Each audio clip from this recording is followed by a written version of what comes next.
We are live. Hey, everybody, Rex Bear League Project. I hope you're having a beautiful day today. We've got Joe the Mystic, the mystical rebel with us again. We're going to get into Hermetics, what it actually is, what it isn't, and Correct. somebody that actually practices the arts, studies the arts. Joe knows a lot. Like, Joe knows. Glad to be back. Thank you for having me back. I'm excited to get started. There's a lot of misinformation out there about what Hermeticism actually is. So I created this presentation to sort of correct a lot of the misinformation, deception, and lies that are out there about classical Hermeticism. So we're going to correct those today. There's a lot here. We're going to learn a lot, but this is just an introduction. So there's a lot here that I didn't cover. If you like this, your audience like this, I'd be happy to come back and dive deeper into any of these topics. Buckle up, Buttercup. Let's go. Real quick, America, listen up. Are you tired of watching the government gamble with your hard-earned retirement savings? I know I am. Inflation's out of control, the nation's debt keeps climbing, foreign powers like BRICS and illegal immigration are pushing the US dollar weaker, and costs of everyday goods higher. Now here's the kicker. Did you know that during Trump's first term, gold prices skyrocketed? They doubled in value.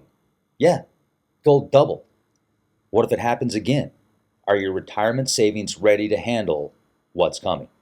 And this is why you need ORION Metal Exchange. They're America's highest rated precious metals IRA by Retirement Living, and they give you more metal for your money. Imagine converting your IRA or 401k into gold and silver, like real physical wealth that you can count on no matter what happens. And don't wait until it's too late. Take control of your future today. Call ORION Metal Exchange now at 1-888-460-4090. Get your free investor's guide. It's packed with information you need to protect your retirement savings. You've worked way too hard to leave your future to chance. Call 1-888-460-4090 and do it now. ORION Metal Exchange is here to help you secure your wealth and stand strong as a proud conservative American. Let's get back to the podcast. All right, so let's go ahead and get started. So this is an introduction into classical Hermeticism. So let's go ahead. So let's start out with what is Hermeticism, right? And I think the best way to begin this is actually, before we find out what Hermeticism is, I think it's best to start out with what Hermeticism is not. So first and foremost, top of the list, the Kybalion. This is the book that has reached the highest peaks of social media. I think everyone would agree Joe Rogan is probably the biggest podcaster in the world. And the Kybalion has been mentioned on his show several times, twice by Cat Williams and once by a guy, Steven something, I forget his last name. I don't mean any offense by that or anything. I just don't remember his last name. But I do have a video where I debunk what he said on Joe Rogan's show. The Kybalion is not Hermetic. It was written, well, I don't know when it was written, but it was published in 1908, not ancient times. This is easily verifiable. Just go to your local Barnes & Noble, grab the book, open it up to the publication page. You can find the year that it was published. So unless they're lying, that's the year that it was published. It was written by William Walker Atkinson, not the three initiates. The three initiates actually represent the three pen names used by Atkinson to write numerous books in the New Thought genre. And as you know, I come with receipts. I never just assert things. So those names, if anybody wants to do any research, those names are Magnus Incognito, Theron Q. Dumont, and Yogi Ramachakra. Those names are 100% the pen names that William Walker Atkinson used to write various other books. And he put those three together for the three initiates, for a fourth pen name, right? It's that's the literary form of, I guess, what nowadays would be a content creator having multiple channels in multiple different genres. Like for me, for example, I have this, the Mystical Rebel, but I also have a channel where I talk about movies and TV shows because I'm in the film industry, or I was. I made 2 movies, have an IMDb credit. I'm not in it anymore, but I love talking about it. So I have a channel that has nothing to do with magic. I talk about movies and film and stuff like that. That's kind of the same thing, right? He wrote under 3 separate names to sell books that wouldn't be connected back to him in case you didn't like him.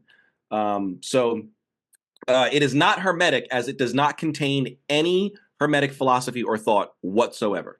You can do a side-by-side comparison with the Corpus, which is the actual Hermetic, I guess, holy book that you could say, with the Kybalion. and you won't find any connections, right? And this can be done for free by using the Sacred Text website. Both the Kybalion and the Corpus are old enough to be in the public domain, so you don't have to worry about piracy or anything like that. You can pull up sacredtext.com, open up 2 tabs. In one tab, type in the Kybalion, press enter. The other tab, type in the Corpus Hermeticum, press enter. Compare the two. There's not going to be any comparison, or there's not going to be any information in one that you're going to find in the other. Therefore, the text is not Hermetic in any way, shape, or form. Okay. Next, we have the Emerald Tablets of Thoth for what Hermeticism is not. Yeah. Okay, let's go back into the presentation. All right. So just in case no one saw it, we started here. We moved into here, and I just got done the Kybalion section, which is this one right here. So now we're going to move into the Emerald Tablets of Thoth. So I apologize for that. All right. So what Hermeticism is not, the Emerald Tablets of Thoth. Now, the Emerald Tablets of Thoth was published in 1930 by Maurice Doreal. His real name was Claude Dodgen. You can do your own research on that. Who claimed to have done adventures which need not be repeated in order to get to Egypt and all but break into the Great Pyramid to channel the Emerald Tablets of Thoth. Now, those adventures which need not be repeated, according to some authors, now I don't know if this is true or not because we only have either his word or the word of these other authors. But according to other authors, those adventures which need not be repeated were illegal activity. The general consensus is that he went to Europe and then from Europe was smuggled into Africa and then somehow ended up in Egypt and then broke into the Great Pyramid because you can't just walk in there. It's a tourist attraction, so you need to pay to get in. So he broke into it and went into the King's Chamber, which also you have to break into. And there he channeled the Emerald Tablets, right? So, I mean, if that is true, off the gate, we have a guy here who's a criminal. He's a criminal who is trying to sell spiritual writings, right? Let me jump in on that real quick, just because. Yes. Some of the best spiritual writings probably come from criminals. I'm just saying. Like, think about it, right? So I don't want to necessarily use that as and the information. There's like, if you read the information, he knew something. I don't know if he was a part of a mystery school or something, but he was using a lot of ancient esoteric knowledge. The thing is, though, when you say you know it's written by Thoth and it's hundreds of thousands of years old, then that clearly it's bullshit. But the part that is interesting, though, is if you read the tablets, if you read the numerology and stuff, or if you read the work that he wrote, it's pretty good. It's got a lot of good data. What are your thoughts? So I think that there is a lot of ancient information that's in there that could be true. My argument is that it's not Hermetic. None of that information is Hermetic. The Aztecs can say true things, but it doesn't make it Christian, right? And I don't think anybody would say the Aztecs are Christian. They can say true things. It does. So my argument is simply it's not Hermetic. There might be true things in the Emerald Tablets of Thoth, but none of those things make it Hermetic, which is what my argument is. Great. Okay, right on. I love that. Awesome. Excellent.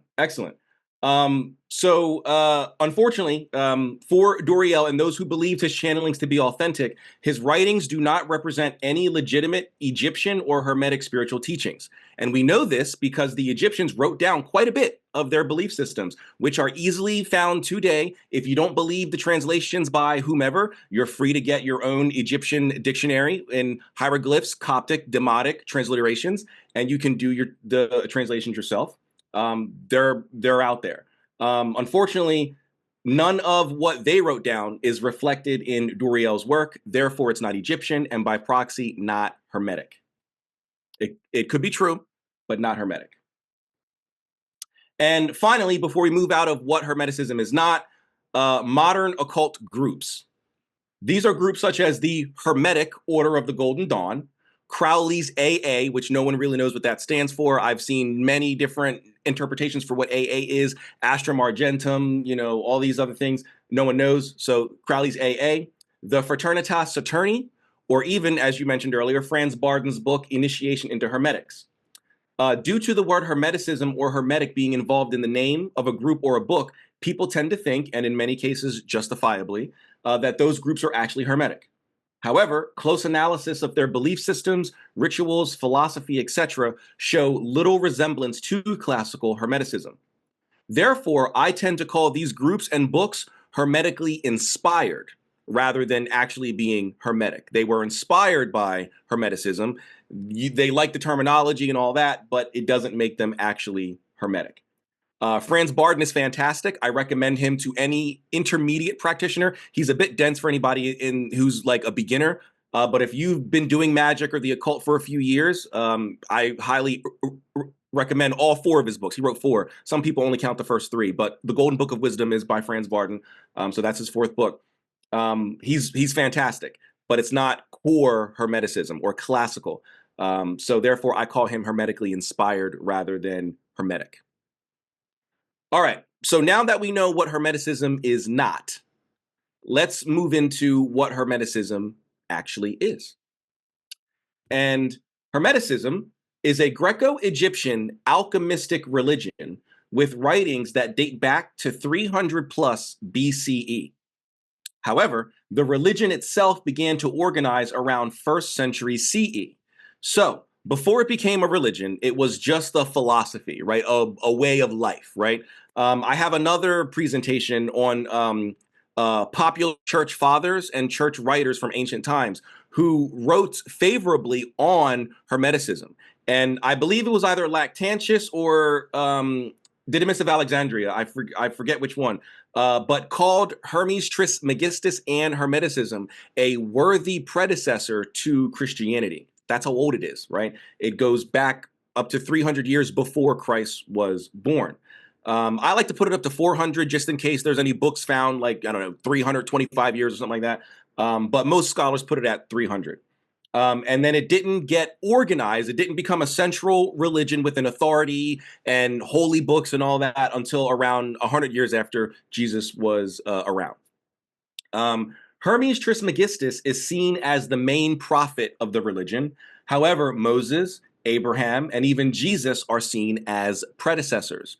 Also, which we'll talk about later, Plato is in there, Pythagoras is in there, Philo is in there, but we'll talk about that when we get to that point. It's considered a henotheistic religion, as we believe in one ineffable God, meaning he has no name. God does not have a name. He's not John or Zeus or anything like that. Those are lesser deities, with lesser deities that can be seen as intermediaries, right? Between man and God. So kind of like the saints or something like that, I guess would be a good comparison. They are lesser than God, but they're above us, and therefore we can use them to go to God. And the reason that we believe God has lesser deities that we can use as intermediaries is because we believe that God is outside of space and time. Yes, he did create us and he created the world, and therefore through proxy, he's in space and time, but the fullness of God, the totality of God is outside of space and time. And therefore he gave us lesser beings that exist in space and time for us to interact with in order to interact with him. So it's sort of like in a company, right? The average employee, depending on the size of the company. So let's go with a medium to a large size company. The average employee is not going to be able to get to the CEO. Maybe if you catch him in the cafeteria or something, sure. But 9 times out of 10, the average employee at, I don't know, Staples, the cashier is not going to meet the CEO of Staples, right? There are intermediaries. If you want to talk to the CEO, there are channels that you can go through to get there. This is kind of the same thing. God is the CEO. We are those lesser employees. And if we want to talk to God, we go through the assistant manager, the store manager, the district manager, the area manager, blah, blah, blah, right? Those are the higher gods above us. So hopefully that makes sense. Interesting. I just used the reference as some of the ancient tablets that describe the gods as a title, like a district manager. I literally said that yesterday in a live podcast that I did. Oh, wow. Matrix. Okay. Yeah, I mean, I actually like that. Well, I call it as above, so belowing, which means for me, taking something out of the esoteric and bringing it down into the mundane. And most people know about a company, CEOs, employees, things like that, because most people work or have worked.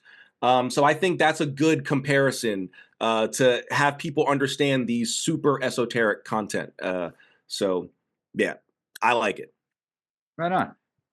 All right. So let's move into Hermetic cosmology. Let's move into actually what you have behind you in your background there kind of plays into what we're going to be talking about here, because that's cosmology. I mean, it's astrology, but that plays into cosmology. Like the zodiac? So yeah, yep. The zodiacal realm. We're not going to talk about the zodiacal realm because they're a little more dense when it comes to Hermeticism. It can get pretty complicated. So we're going to skip the celestial realm and we're going to go right from God to the planetary realm. So Hermetic cosmology. The Hermetic cosmological schema is one of emanation.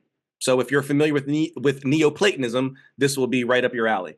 It starts with God and extends downward, or I guess outward, but it's better to see it from a top-down sort of perspective, at least the way I see it.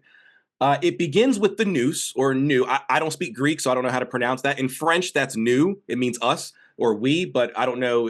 I don't speak Greek, so I don't know if that's nous or nous or whatever. But I'm just going to say it the French way, the nous.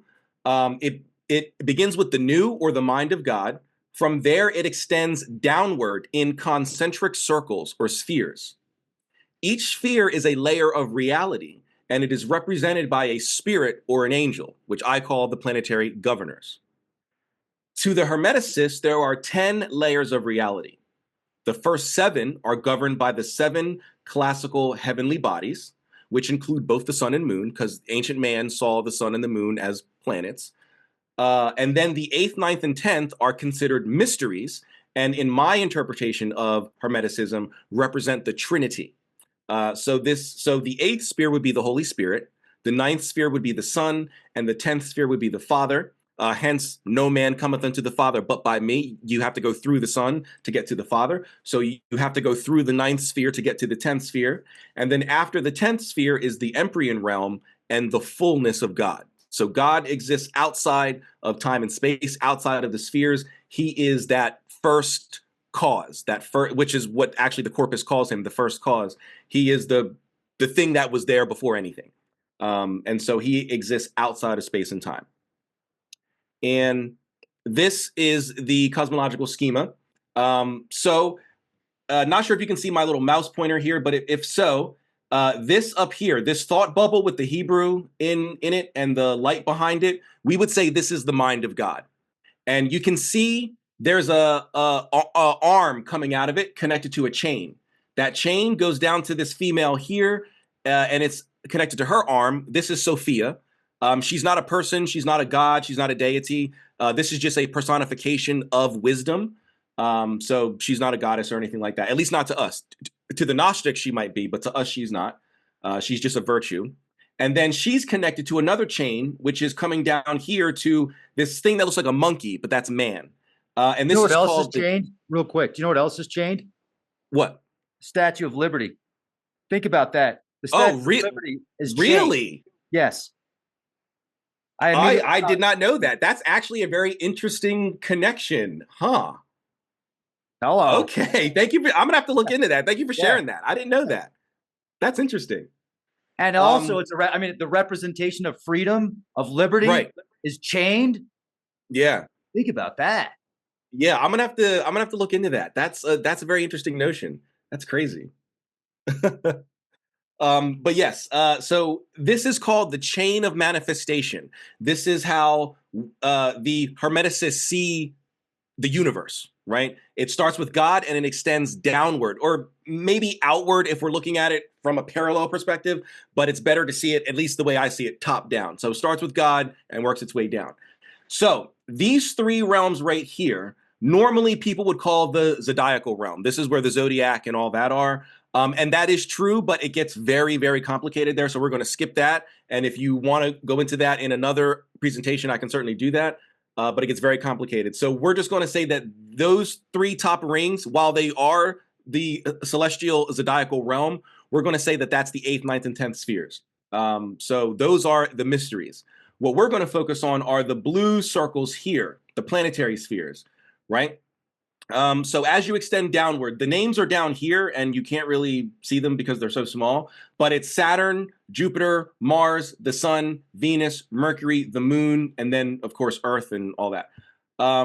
These spheres are why astrology is so accurate, at least in the Hermetic perspective.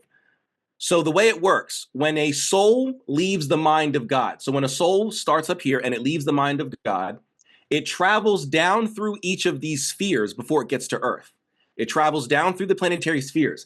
As it passes through a planetary sphere, it takes on attributes and aspects of that planet.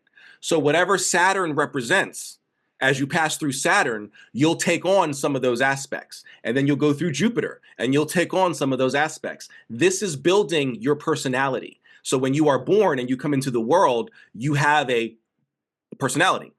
So when you come down through each of these spheres, you take on aspects of each of those spheres. And then once you get into Earth, you are then incarnated into a body.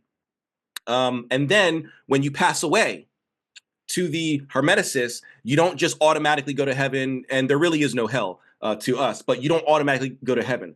The soul has to find its way back to heaven.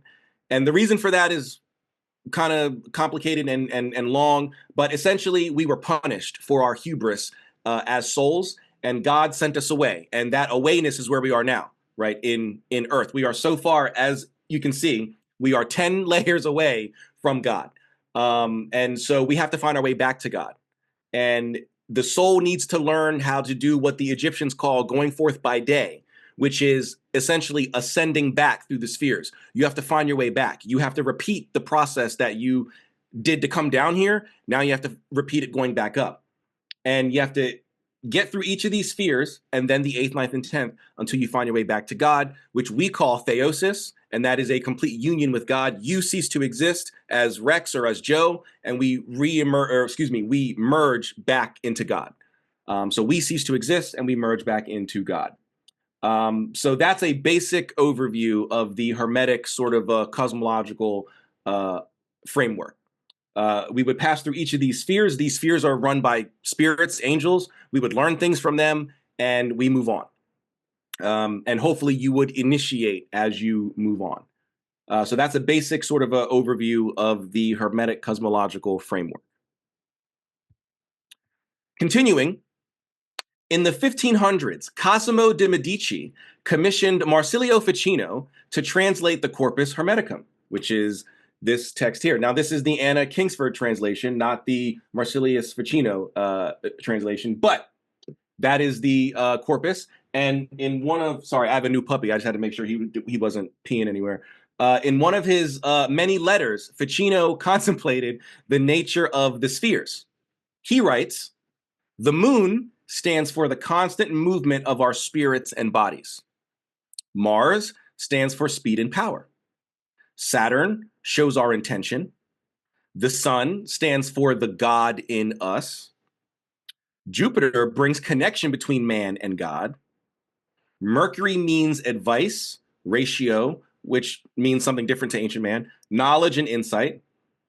And Venus represents our human nature, whose soul and spirit are love and relationship." So as we pass through each of these 7 spheres, we take on different aspects of these spheres in order to make up who we are. And of course, more aspects are dominant in some than others.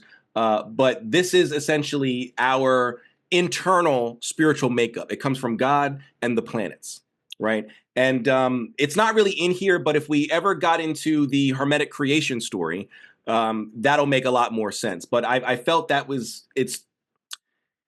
it can be a bit dense because we have to go to the Egyptians and then we have to go to the Hermeticists, which are Greco-Egyptian, in order to make it make sense. And it would be too much. It would be a 100-slide presentation rather than a 35-slide presentation. Yeah.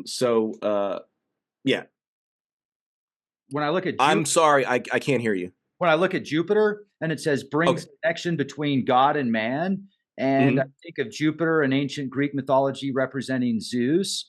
And then Jesus, Jesus, and so people have connected Jesus in the zodiac with the sun and also Jupiter.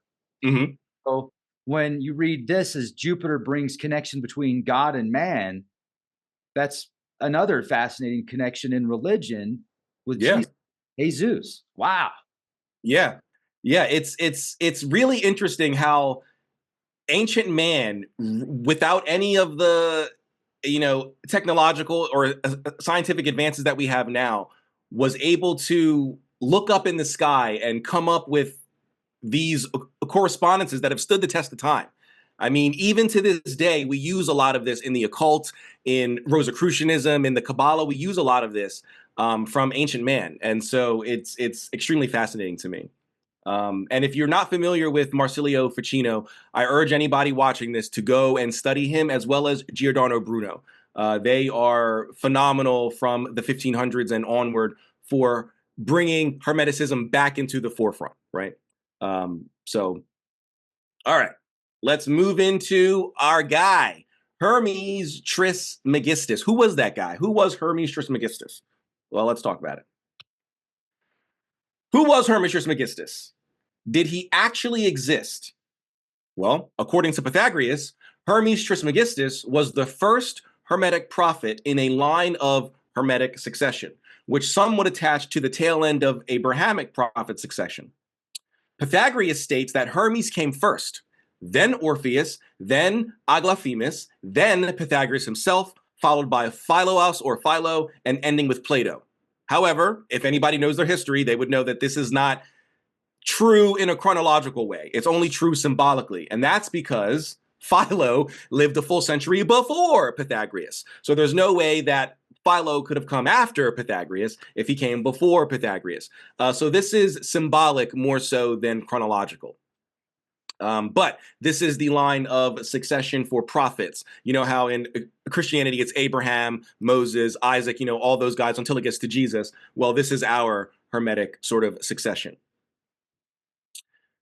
In the 3rd century BCE, the Egyptian high priest and historian Manetho, if you're not familiar with him, I urge you to check him out. He wrote a lot. A lot of his writings still exist. So I would urge anybody to study Manetho.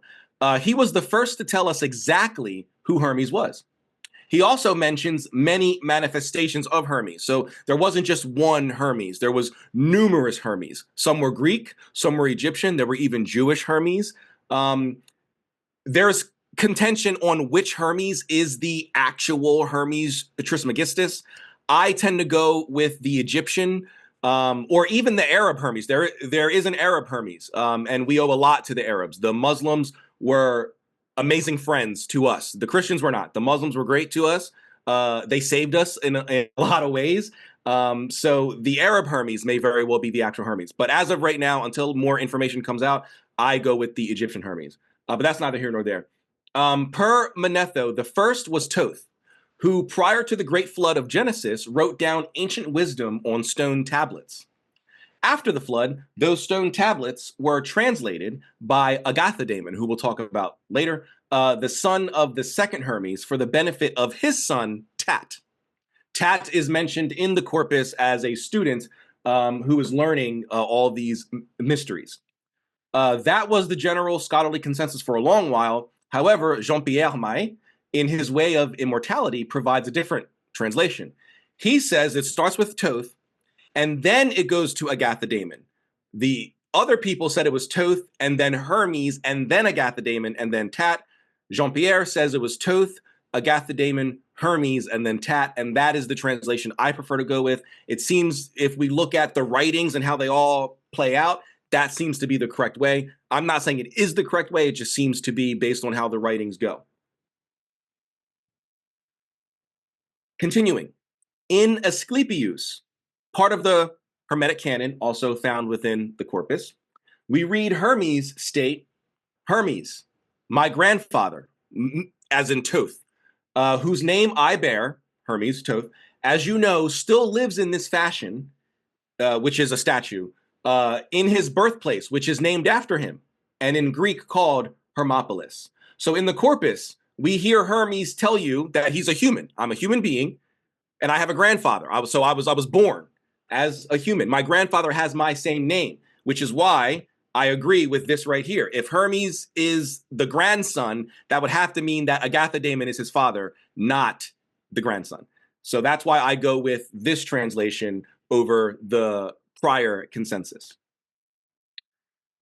According to Peter Kingsley, who's a scholar, he gives an excellent translation in the Divine Pymander, also found in the Corpus, which states, by Thoth, the first Hermes, and proceeding after the deluge, which is the flood, translated from the Holy Scriptures in Greek and deposited in the Egyptian holy temples in the form of books by the second Hermes, the son of Agathodamon and the father of Tat.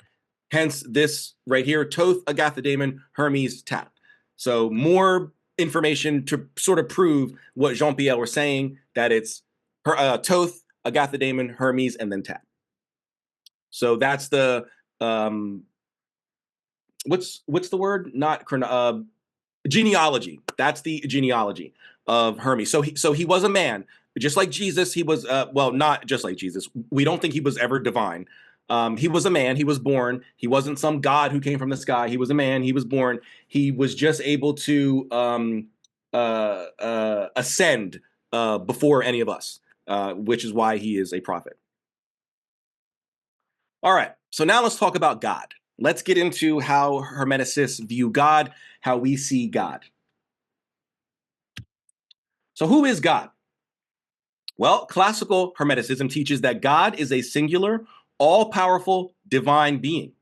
We are taught God is all-encompassing, a creative, intelligent force, is of a dual nature, meaning he's both masculine and feminine. That doesn't mean he's hermaphrodite or transgender. It simply means because there's no gender in God. There is no sex or there's no gender. It means he has masculine energies and feminine energies. So he has the energies of domination and of power and of war, but also of nurturing, of love, of compassion, of understanding, of healing. It doesn't mean man and woman. It means masculine and feminine. And is both, as we talked about a bit earlier, within and without nature and reality. So God exists outside of space and time because he created space and time. You can't create something that you are already in. So obviously he existed outside of it, created it. And then within space and time, he made us, he made the plants and the animals and all that other stuff. And those things have the essence of God, which if we have time and we get there, we will talk about that a bit later. And so because we are made in his image and we have his essence, God is in reality as well. And it is through numerous expressions or energies that we can contemplate and through spiritual ascension and initiation know God. We learn in the Testament of Solomon that King Solomon told his son Rehoboam, he said, remember, my son Rehoboam, for the man of religion believes in God, but the magician knows God. And this is due to intimate communication with the beings that God has placed as intermediaries between man and God. So we believe that we can not just believe in God, not just feel his presence, but we can come to actually know God through initiation, contemplation, ascension, and all that. Continuing, God is one. Corpus Hermeticum, book 11, verse 11, speaks on the nature of God being one.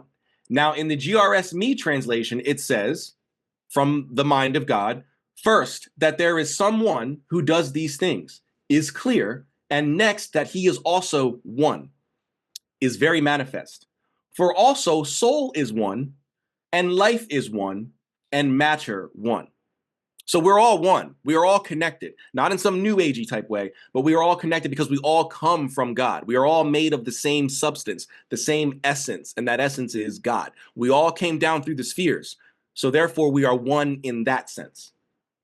Hermes responds, but who is he? Who is this capital H he that you're talking about? I don't know this guy. Who is he? Well, mine says, who may it other be than the one God? Whom else should it be seen to put soul into lives but God alone? One then is God. It would indeed be most ridiculous if when thou dost confess the cosmos to be one, the sun to be one, the moon to be one, and the Godhead to be one, thou shouldest wish God himself to be some other than a number, right? So it's saying that it's weird that you think that the moon is one, we're one, the sun is one, we're all one, but God is a trinity, or God is multiplicity, right? God is one. right? At least in an institution. We do believe in a trinity of sorts, but God as an institution is one, right? If we go back to the director and CEO example, if you and I, Rex, if we started a company, we are two separate people, but that's one company. If you and I founded a business and we did it together, we are two separate people, sure, but we started one company. We started one institution, and therefore that company makes us one. We can think of God in that way. God is not a person, God is an institution. And there are three individual energies, the Holy Spirit, the Son, and the Father, that make up that one institution. And so I think that's a really good way of explaining it for people who can't sort of understand a trinity in God, right? It's three separate beings in one institution. Three people came together to start one company, right? It's not three separate companies. It's one company with three separate individuals. So I hope that makes sense. Continuing, God is one. Verse 14 from the same book and chapter states, "And if thou wouldest in practice understand this work, behold what taketh place with thee, desiring to beget. Yet this is not unlike unto that, for he doth not enjoy. For that indeed he hath no other one to share in what he works. For working by himself, he ever is at work, himself being what he doth." Now, this reminds me of the Catholics. They have a statement where they say God is with himself. He's by himself, with himself, and in himself. That is exactly what the Hermeticists are saying right here. For working by himself, he is ever at work, himself being what he doth. For did he separate himself from it, all things would then collapse and all must die. Life ceasing. So if God is removed from creation, as in his essence is not part of it, then there is no life, because life only exists in God. If life is one and God is one, there cannot be any life without God. So if God were to remove himself, life would just cease to exist. But if all things are lives and also life is one, then one is God. And furthermore, if all are lives, both those in heaven and those on earth, and one life in them all is made to be by God, it is God, then all are made by him. So all is one, God is one, and without the one, then there is nothing. There's only one, and then that one extends outward.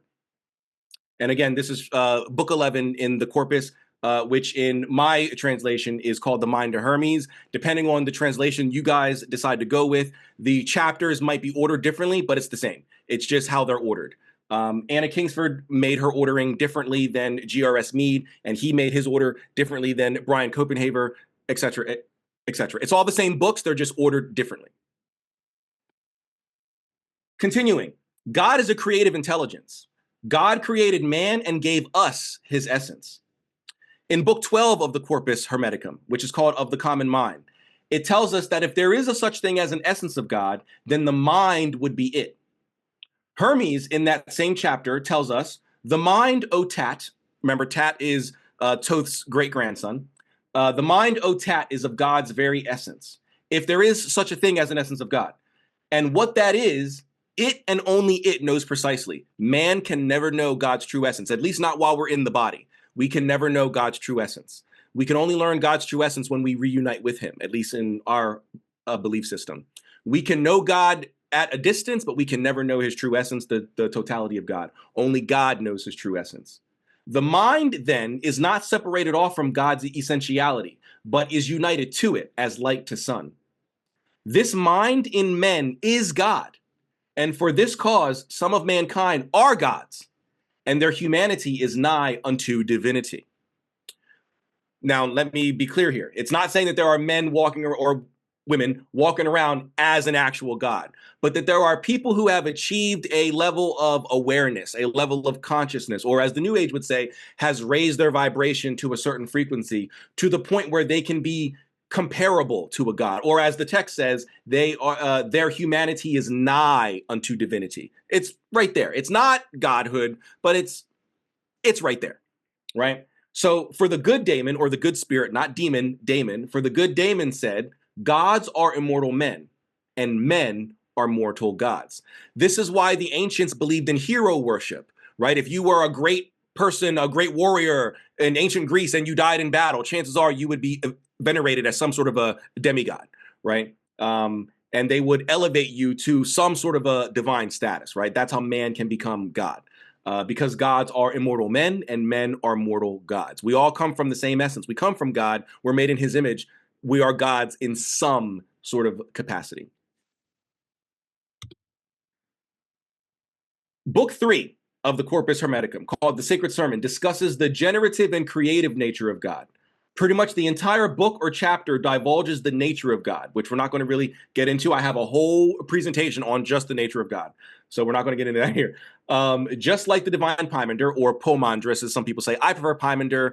I don't know, but other people say Poimandris, but that's fine.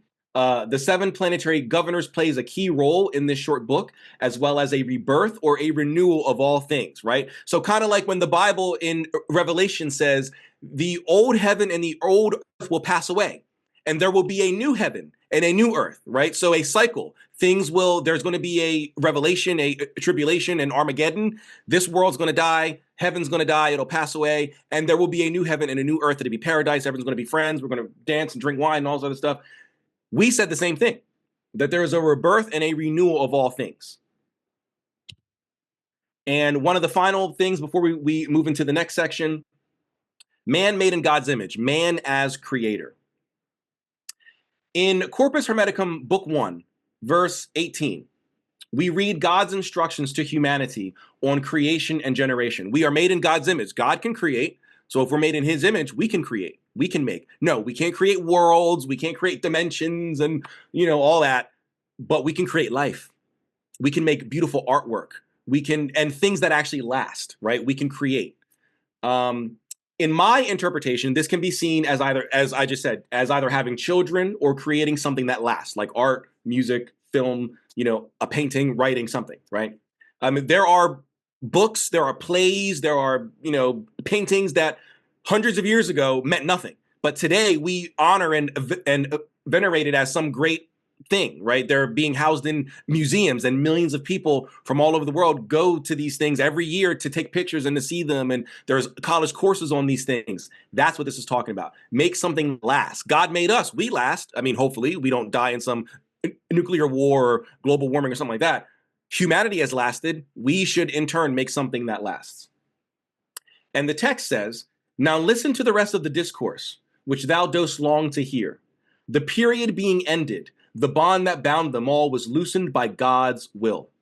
For all the animals being male, female, at the same time with man were loosed apart. Some became partly male, and in some fashion partly female. So this is the world before separation, right? Before God decided to, so during creation, God was present because he was creating. Then he removed himself outside of creation. Before the removal, everything was sort of together, right? There was no separation between man and woman and all that. And then God spoke by his holy word. He said, increase ye in increasing, and multiply in multitude, ye creatures and creations all. So go out, create, have babies, and populate this big earth that I made, right? But then he told man, he said, man hath mind in him. We have a mind, we have intelligence. That's what separates us from the animals, right? Not that they're not intelligent. Animals don't have a soul, so they don't have that divine connection back to God. They don't have the capital M mind. They don't have nous or nu, however you say that word. So God is saying that man has mind in him. And so because of that, let him learn to know that he himself is deathless. Not that man can't die, but because man can die, the body can die, but you are not the body. You are the soul. You are the mind. You are the nous. This cannot die. And that the cause of death is love, though love is all. Right? So it is because of our desire, our love to get back to God, that the body dies. And the soul then begins that journey through that image that I was showing earlier of all the planets and Sophia and all that. We would then try to work our way back up that sphere to get back to God due to our love of God and God's love of us. Oop. I don't know why that didn't switch. There we go. All right. This is the last section here. We're going to talk about evil. How do we in Hermeticism see evil? How do we view evil? If there's no hell, as I said earlier, how do we see evil? Right? What is evil from a Hermetic perspective? The problem of evil. This is a big debate in spirituality, and it's actually called the problem of evil. If you ever type that into YouTube, you'll find a bunch of videos called the problem of evil and people debating it. But from a Hermetic perspective, we emphasize the fundamental principle of duality expressed in the Emerald Tablet, singular, not Emerald Tablets. There is no Emerald Tablets. The Emerald Tablet, singular. The axiom, as above, so below. This extends to the divine as seen in the divine Pymander. And in God himself, there was light and darkness. Therefore, evil doesn't exist as an independent entity, but as a shadow aspect of divine light, right? There can't be darkness if there's no light. Therefore, there can't be evil if there is no good. Now, fragment 12 from the Stobaean fragments, which you can find in David Litwa's Hermetica 2, the Stobaean fragment states that God is, the cause of all things. So that makes it sound like God is the cause of evil, implying that even seemingly negative aspects originate from the divine source. However, the 12th fragment also emphasizes understanding these aspects correctly by stating to know good and evil is not the same as practicing evil, right? You can know that something is bad or something is wrong to do without ever having to do that thing, right? So just because you know something is evil doesn't mean that you yourself are an evil person or that you yourself have done evil. You know what is good, and you know that the lack of that good makes evil. So that is how evil came into being. God did not make evil. Evil is simply the lack of good. That's what evil is. It's not God didn't go, evil, boom, and then he put evil here. Evil is a lack of good. That is it. Duality and the divine. The divine Pymander portrays God, the all, the nous, as the source of all existence, including both good and not good, or as they say in Greek, which I don't speak, ouk agathon. I'm probably not saying that right, so I'm sorry. Evil in this sense isn't an independent entity, but the absence of perfect good, a necessary counterpart in the divine duality. Just as light requires darkness for definition, good needs not good for contrast. Returning to the famous as above, so below axiom, this means that everything in the material world reflects a corresponding principle in the divine realm. Therefore, evil cannot be seen as something entirely separate from the divine, but rather as a necessary aspect of its unfolding and manifestation. So again, if there is good, there must be evil. There has to be balance, can't be one without the other. Or if it's all good, if everything is all good and there is no evil, then that brings up the question, then what is good? If everything is good and there is no evil, then there is no definition for good, because everything is good, right? So in order for us to call something good, there has to be something that's not good. For us to say, that's not good. See over there, that's not good. So do the opposite and then you're good, right? So that's kind of how the duality aspect plays out there. Ignorance and illusion. Hermetic texts frequently link evil to ignorance and a mistaken perception of reality. The divine Pymander describes humans as falling from the divine into ignorance and the material world, which is what we kind of talked about earlier. I said if we ever got into the creation story on like another podcast, because it's very dense and very long, we can dive into that, how man in the Hermetic perspective fell. It's not the same as in Christianity. We didn't sin. We fell because of our hubris. We wanted to, well, I guess I can talk about it a bit. We wanted to see what else was out there in the universe. So when God made souls, right, before bodies, there was just souls, and each soul had a job in the universe. And for millennia, we were fine with that job. But at some point in time, we decided as human soul, or as souls, there was no humans, but as souls, that we didn't want to do that job anymore. We wanted to do something different. And we wanted to see what was out there in this vast universe that God created. God said, no, thank you. Your job is here. This is what you were, you applied for this job. You got the job. This is what you're going to do. We were like, no, thank you. We want to go see what else is out there. After much back and forth, God said, fine, you want to go see what's out there? I'll send you out there. I'll send you to the furthest reaches away from me that you can get to. And then we'll see if you really want to be out there. And that's us, right? If we go back to that cosmological schema, humanity is at the bottom, right? God's at the top, we're at the bottom. So God sent us away, and now we have to find our way back. That's a condensed version of our sort of fall, right? We wanted to see what else was out there. God said no. We said yes. God said, fine, I'll send you out there. He sent us out. We're finding out we don't like it. So now we want to go back, and we have to find our way back to God or ascend through the spheres. Where did I leave off? Falling from the divine into ignorance and the material world, leading to suffering and the illusion of separation from the divine whole. Fragment 10 in the Stobaean fragment states, for evil is nothing but privation of good, which is essentially what I said in the last slide. Evil is simply the lack of good, suggesting that evil arises from the lack of understanding or connection to the true good. And for us, we believe that that connection comes from contemplation, ritual, and ascension through the Hermetic spheres. Free will and choice. Hermeticism emphasizes free will, or human free will, and responsibility. As the Divine Pymander states, for God being good made all things good. Thus, evil choices stem from an individual misuse of free will, not God. Fragment 17 in the Stobaean corpus, or the Stobaean fragments, declares man is the cause of evil to himself. We wanted to come here. God didn't want us to come here. We wanted to come here. We wanted to get as far away from God as we could to see what else was out there. And so we brought this on ourselves, highlighting the individual's role in perpetuating suffering through wrong choices.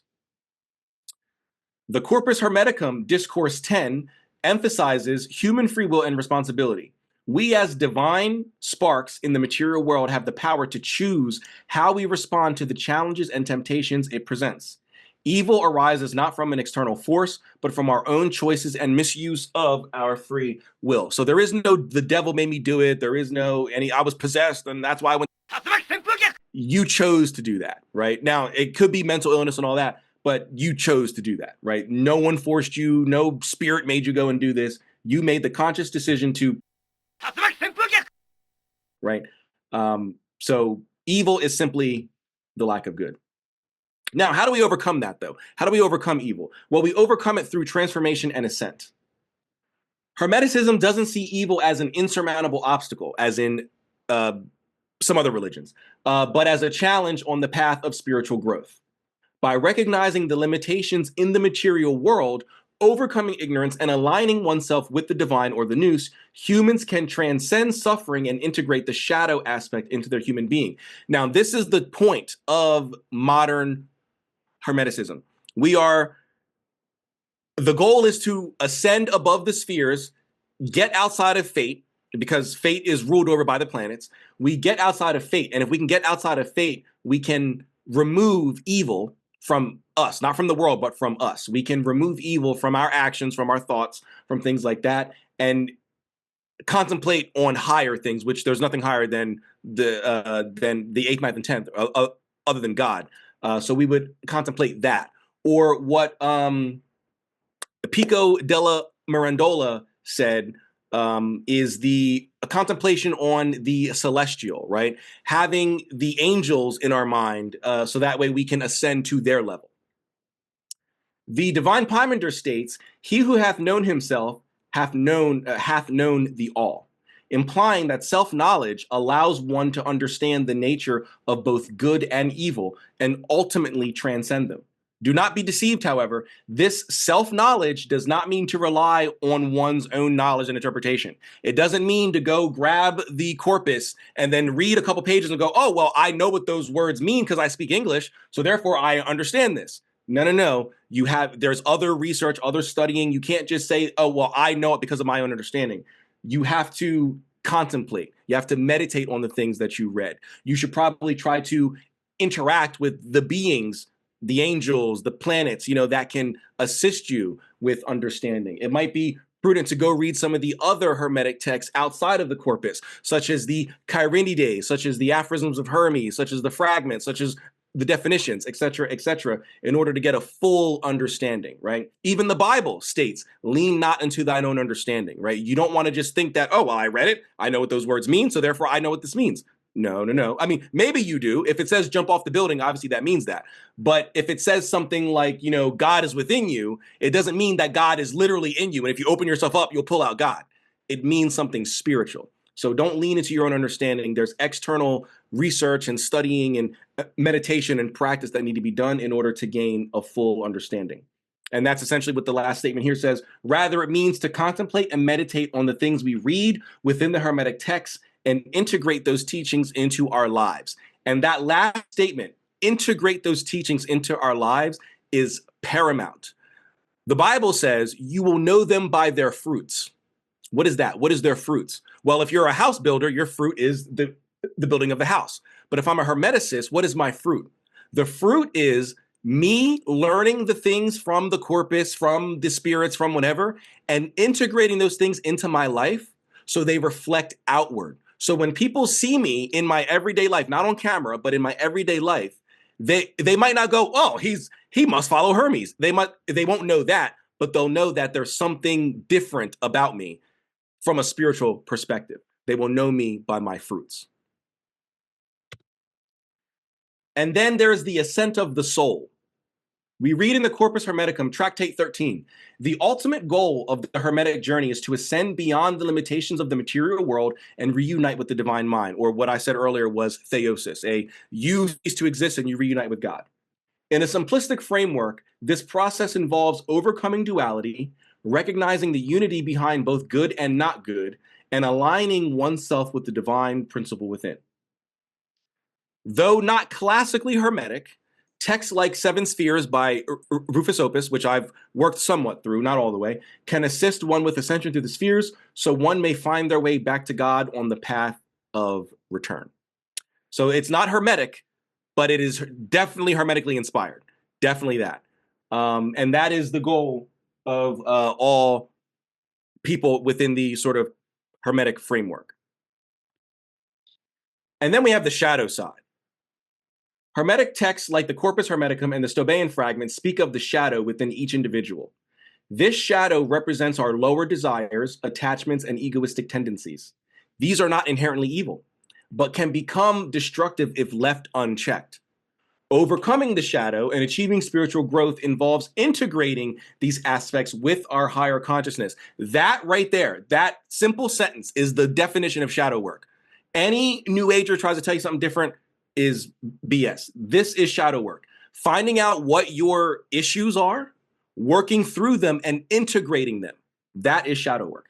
This can be viewed as a lesser version of the alchemical marriage or the union of oneself with one's HGA, right? Or shadow work, right? In a lesser way. So we all have a shadow side. This shadow side by itself is not evil. However, if we leave it unchecked, it can grow into it. It can grow into you acting out certain whatevers, and those things can become evil, or they could just be evil from the outset. We don't want that. We want to strive to the greater good, capital G. And we're almost done here. The paradox and mystery. Ultimately, Hermeticism doesn't offer a complete answer to the problem of evil. The Corpus Hermeticum acknowledges the paradox. For God himself cannot be the cause of evil, and yet he is the cause of all things. So it is right in the text. We acknowledge that there is a paradox there. But is it really a paradox? This to me means that while God technically created evil, we can see this in Isaiah 45, verse 7, I form the light and create darkness, I make peace and create evil, I, the Lord, do all these things, right? He didn't create it directly. Evil is a result of the lack or shadow of the good. For example, God made us. Somebody built this house that I'm in. God didn't build the house, but God made the people who built the house, right? God didn't make evil. God made the thing that made evil, right? So that's kind of how we see it in the Hermetic sort of framework. This suggests that the ultimate understanding of evil might be beyond human comprehension. It's existing within the divine mystery. Instead of seeking absolute answers, Hermeticism encourages alignment with the divine, knowledge of ascension through the spheres, leading to a deeper understanding and transcendence of suffering. And I believe this is the final slide here. The limits to human understanding. As we see in the Corpus Hermeticum, Discourse 12, it acknowledges the limitations of human understanding in fully comprehending the complexities of the divine and the nature of evil. I like to compare this in a very simplistic way to the essence and energy distinction. Now, any Christian on here will say that that's not it. Yes, that's not the Christian essence and energy distinction. It is the Hermetic essence and energy distinction. Nevertheless, within Hermeticism, we recognize that man cannot fully comprehend God or his nature and essence. Instead of seeking absolute answers, the focus lies on personal growth, aligning with the divine within, and finding meaning within the challenges of existence. And so that is it. That is my introduction to Hermeticism, what it is, what it's not, who we are, what we believe, who our prophet is, where he came from, who God is, and how we see evil. There's a lot there that I didn't go over. I didn't go over our eschatology, our ontology, our epistemology, or anything like that. I do have presentations on a lot of that if you want to dive into it in a future podcast. But this was just a brief introduction, and I hope it opened some eyes and enlightened you. Yeah, man, that was great. Thank you very much. Thank you. I Thank learned you. a lot. Yeah, I mean, I know a lot about the different arts of magic, but to learn the core and the way you put this together, that was incredible. A lot of this I had no information on, so I do feel more enlightened now. And yeah, let's definitely Awesome. get you back on the show, man, for sure. That'd be great. Yeah, this is great, and I'm so glad that I get to share this with you and your audience, because I think that Hermeticism can provide a lot of answers to a world that is hurting, right? Even though it's fragmented, I will be completely honest, it is a fragmented religion. We don't have the totality of all of our holy books. The burning of the Library of Alexandria, and specifically the section that had Hermeticism in it. They didn't burn the section with medicine and science and geology. They only burned the section with Hermetic information in it. A lot of it's been lost to time. Thank you to the Muslims. They went in there, found a lot of what was left over, took it back to their nations, preserved it, translated it, and then gave it back to us. So thank you to the Muslims for that. But there's a lot that's been lost to time. But what we do have, I think, hey, puppy, I think can be a major boon to a world that I think is going through a major bane. Right on, man. That's what I'm talking about. Well, if you're available next month, let's get you back on. Well, let's do it in January. That'd be great. Okay. Yeah. And so, folks, I'm going to leave the links in the video description box, so make sure to click all those links. And if you want to hear the last show that Joe and I did that was too hot for YouTube, you can hear that on Patreon. Great presentation, man. The way that you showed the scriptures, like, you can't deny it. I'm all about receipts. I'm not into just saying things. I don't want people to think that I just assert things and never back it up. I always bring receipts. Even if those things are wrong, at least I can show my work. Even if the answer is incorrect, I can show you how I got there. And then from there, we can work on fixing it. So I'm all about receipts. Right on, man. All right. Well, thanks everybody for watching the podcast. I hope you have a beautiful day and keep being the change the world needs to see. It starts with you. Bye, everybody.